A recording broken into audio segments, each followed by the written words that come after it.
quando a pessoa mercantiliza a fé. Você entendeu? Começa a vender milagre, vender cura.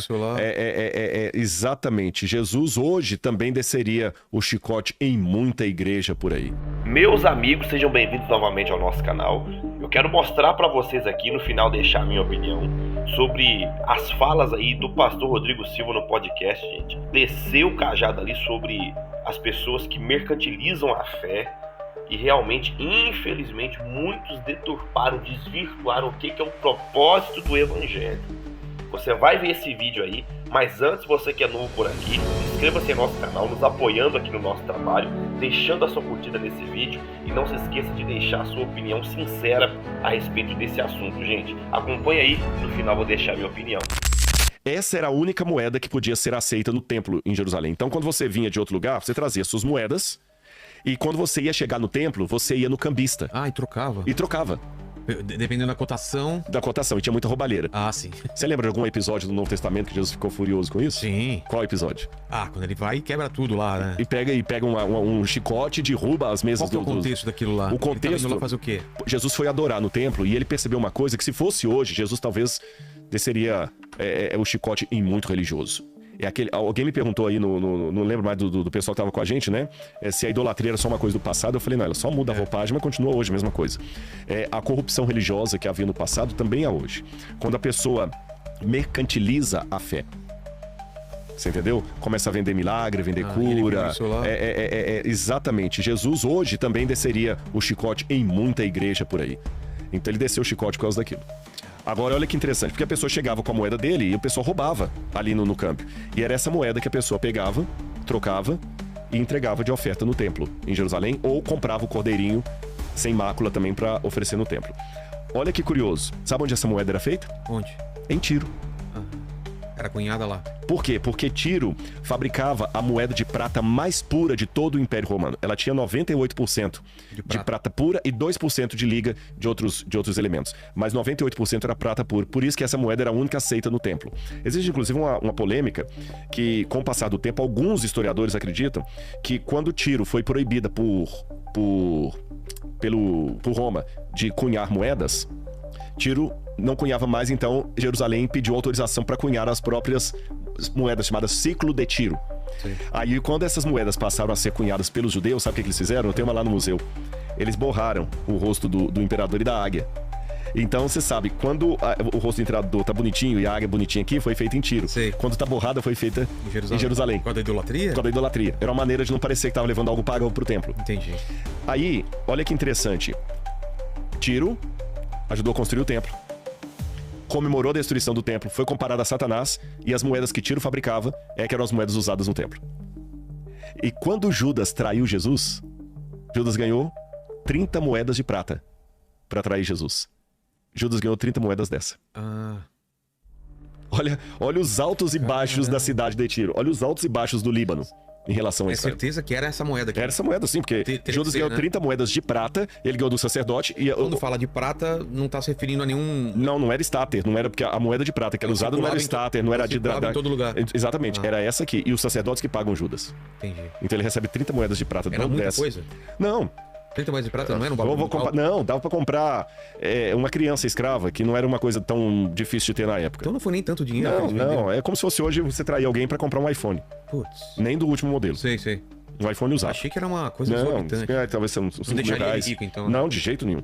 Bom, gostaram das curiosidades de Tiro? O pessoal tá gostando aí? Tá bom? Então esse é o Líbano de hoje. Eu vou contar mais uma história interessante envolvendo o Líbano.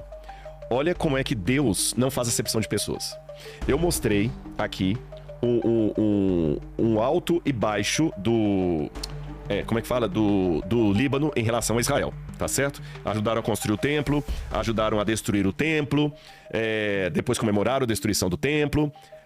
Quando o profeta Elias falou de uma grave fome que ia acontecer no norte, porque o povo de Israel estava em idolatria, e Elias foi perseguido pelo rei Acabe e pela mulher dele, Elias fugiu.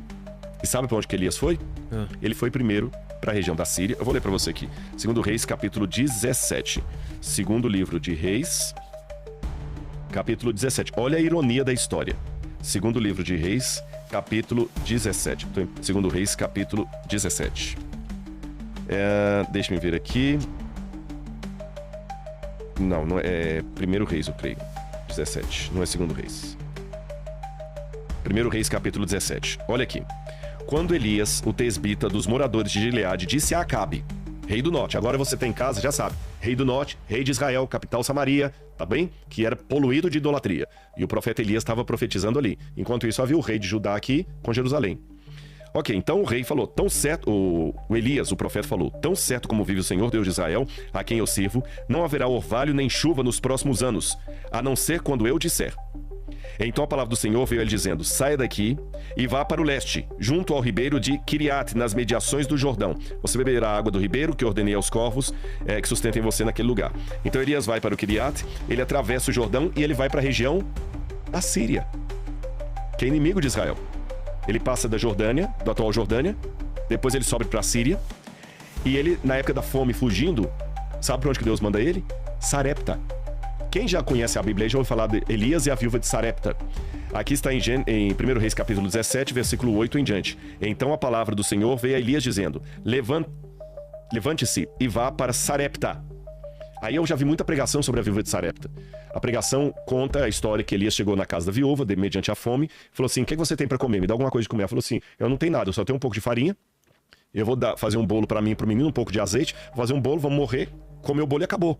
Ele falou assim, não, faz um bolo para mim. E ele multiplicou pela palavra de Deus a botija de azeite da viúva e também a farinha dela. Agora, uma coisa que muita gente não percebe ao contar essa história da viúva de Sarepta é que ela era libanesa. Olha o que diz aqui, levante-se e vá para Sarepta, que pertence a Sidom.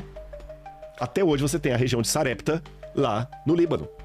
Então, e Jesus no Novo Testamento falou o seguinte, olha, vocês já perceberam, Jesus fala, acho que é Lucas capítulo 4, verso 25, quando Jesus foi rejeitado em Nazaré, deixa eu ver se a passagem é essa mesmo, que eu acabei não anotando ali. Lucas capítulo 4, versículo 25, deixa eu ver se é essa mesmo.